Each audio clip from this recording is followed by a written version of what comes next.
Kaibigan, naisip mo na ba kung magkano ang kailangan mo para sa retirement?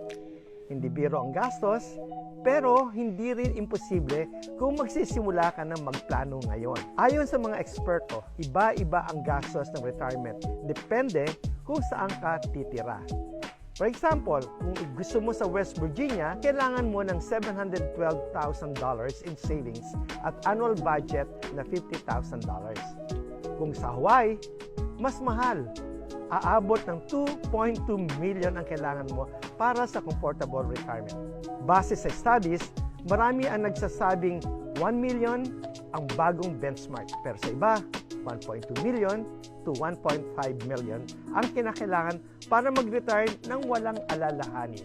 Huwag kang kabahan kung wala ka pang ganitong kalaking ipon. May mga paraan para maka-adjust. Una, pumili ng mas murang retirement state. Pangalawa, gumawa ng part-time work habang nagre-retire. Pangatlo, magtipid sa expenses at gawing simple ang lifestyle. Mga kabayan, hindi kailangang milyonaryo para ma-enjoy ang retirement. Ang mahalaga, magsimula ka ng magplano ngayon. Tandaan, preparation is key. Magkano na bang naipon mo para sa retirement? Comment below and follow for more tips.